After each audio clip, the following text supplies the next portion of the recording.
à tous et bienvenue sur la chaîne de Fouini. Les amis, Fouini pour vous servir. Fouini, il fouine en ce moment. Il se renseigne sur l'actualité de la boxe. Bon, vous le savez, Tony Yoka a affronté un Russe qui n'était pas un manchot.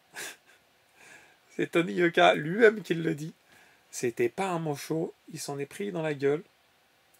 Et ça, c'est sûr que c'était un combat intense, spectaculaire, alléchant, qui nous a plu, quoi qu'on dise. Il y a une bonne partie de la population qui dit mais Tony Yoka aura dû perdre. C'est volé, les juges ont dû donner la victoire à Arslan, le russe. D'autres disent que non, Tony Yoka a souffert, mais il en sort vainqueur.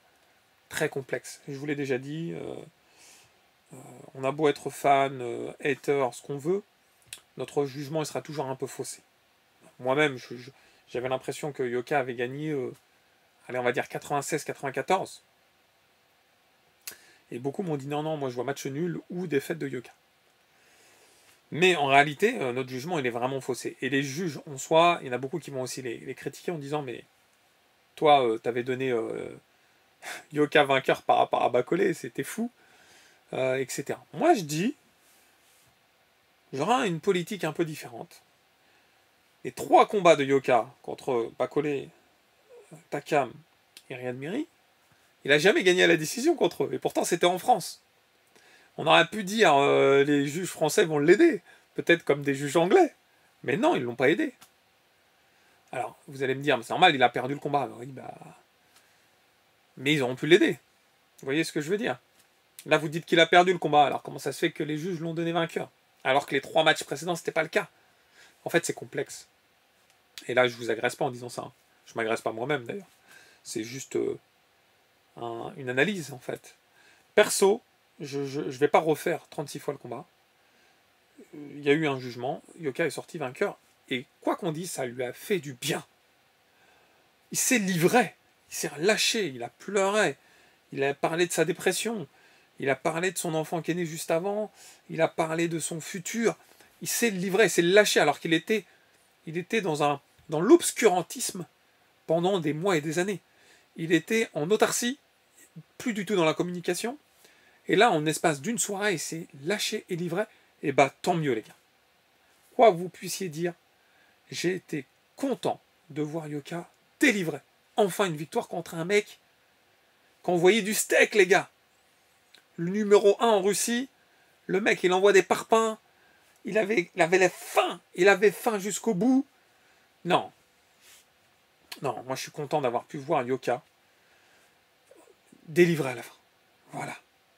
Et dans un état émotionnel où il peut se confier, un état où on peut avoir une discussion, il parle des autres boxeurs. Non, moi je dis franchement, j'ai kiffé voir Yoka comme ça. Maintenant, tout est discutable. Dès qu'il y a un match à la décision comme ça, quand c'est serré de cette façon, Yoka a bien démarré, après il s'est essoufflé un peu, il était fatigué. Le Russe, à un moment donné, il faisait beaucoup de coups derrière la tête, ça a déplu. À la fin, le dernier round, il est parti en fou furieux pendant 1 minute, le Russe. Non, le combat, il avait des rebondissements. Bref, la vidéo, elle n'est pas là pour parler de ça. On va pas tourner le couteau dans la plaie. Je sais qu'il y en a que j'ai froissé avec mon jugement. Ça reste quelque chose de subjectif, les gars. Chacun a le droit d'avoir sa visibilité sur le combat. Chacun a le droit d'avoir aussi son ressentiment. Chacun a le droit de supporter tel ou tel boxeur. Donc, moi, je respecte absolument tout point de vue, tant que c'est mis en forme, argumenté, avec bienveillance et amabilité. Moi, ça me va parfaitement. Je dis ça parce que j'ai échangé avec des potes qui n'étaient pas du tout d'accord avec mon point de vue, d'autres qui étaient d'accord. En fait, il y avait de tout. Alors, les amis, beaucoup de choses essentielles à évoquer avec vous. Il s'est livré à la fin du combat, Tony Yoka. Et il a dit, on m'a proposé un combat là, qui va être dantesque. Ça veut dire qu'ils veulent l'accepter. Dans une soirée dantesque. Visiblement, Yoka devra affronter Joe Joyce dans la soirée de Usyk Dubois. Mais ça, c'est mi-juillet, les gars. Ça veut dire que... Vous avez vu la tête de Yoka, quand même, après le combat.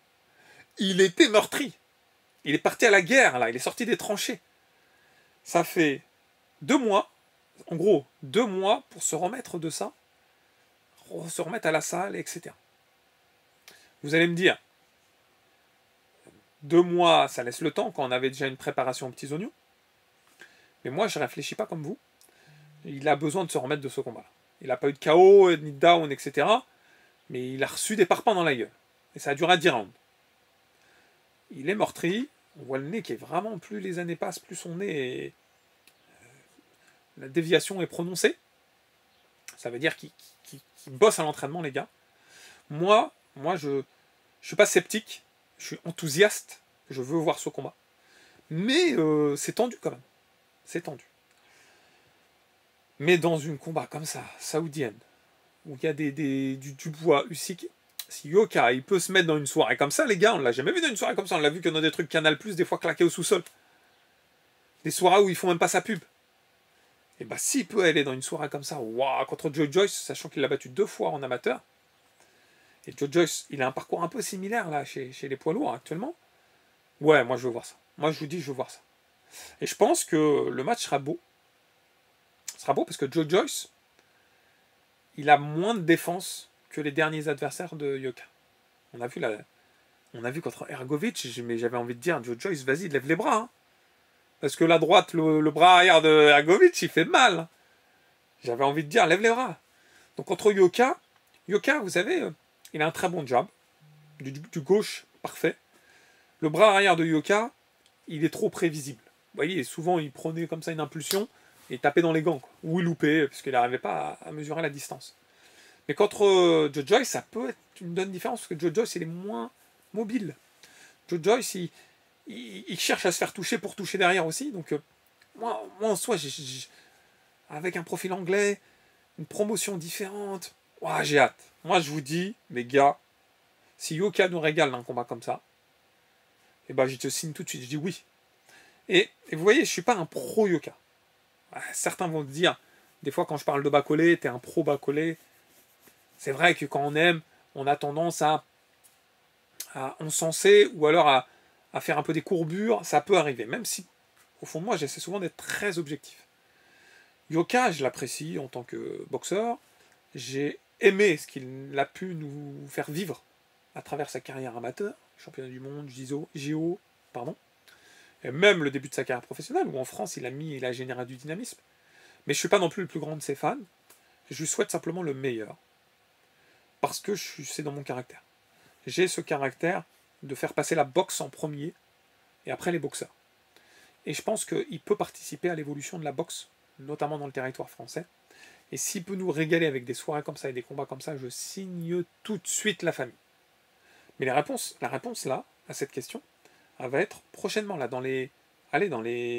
peut-être, si le combat a vraiment lieu dans la soirée du juillet, là, ça veut dire qu'il va être annoncé là, tout de suite. Il faut qu'il se prépare, les mecs. Il faut qu'il s'aille au charbon. Lui, il faut qu'il se remette. Yoka, mais Yoka, c'est un bosseur. Je m'inquiète pas pour lui. Vous voyez, beaucoup s'inquiètent pour Martin Bacolé, qui a un talent fou, mais qui parfois a une préparation un peu limite, une mise en forme un peu difficile. Yoka, non. Yoka, il fait tout ce qu'il peut. S'il doit faire un power-up, il fait un power-up. S'il doit s'affiner, il s'affine. S'il doit charbonner comme un fou furieux, il le ferait. On a pu le voir, il nous l'a démontré. Il n'abandonne pas la première difficulté, ça c'est clair, net et précis. Même le plus grand des haters peut le reconnaître. Pourtant, il y en a des haters qui disent vas-y, raccroche les gants, tu sers à rien, etc. Ces mecs-là, les gars, mais allez, moi j'ai toujours tendance à dire, ça c'est ma politique.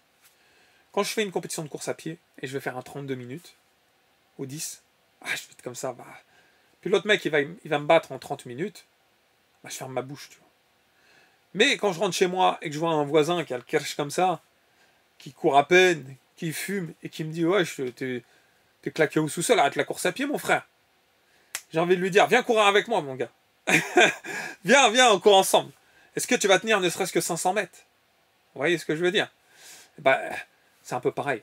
Vous voyez, le mec qui commence à critiquer Tony Yoka, il n'a rien compris au monde de la boxe, en fait. Il n'a rien compris au monde de la boxe, je suis désolé de vous le dire. Oui, il a beaucoup parlé, Tony Yoka. C'est le seul point sur lequel on peut lui porter préjudice. Parce qu'il a beaucoup parlé, il s'est vu très haut. Et en soi, dans d'autres pays, ça c'est bien vu de beaucoup parler comme ça. Mais en France, c'est différent. Moi, je considère que c'est un bon boxeur.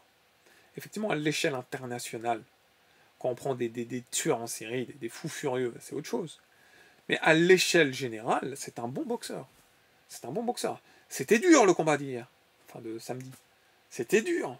Mais on veut voir des combats durs comme ça, les gars. On veut pas voir Yoka affronter un sac de frappe. On veut voir des combats durs et il nous en propose. Il peut pas nous proposer des combats contre des tueurs en série. Parce que les tueurs en série vont pas l'accepter, ils n'auront rien à gagner. Donc il nous propose le mieux qu'il puisse nous proposer à l'heure actuelle. Si la affronte Joe Joyce, c'est le mieux qu'il puisse avoir à l'heure actuelle. Moi je dis, Tony, franchement, chapeau. Félicitations pour ta victoire. Hâte de connaître la suite. Les amis, j'espère que vous avez passé un bon moment en ma compagnie. Si c'est le cas, n'oubliez pas le pouce qui fait plaisir. Et si ce n'est pas déjà fait, de vous abonner à la chaîne. Dans tous les cas, je vous dis à très vite de toute façon. Ciao, ciao.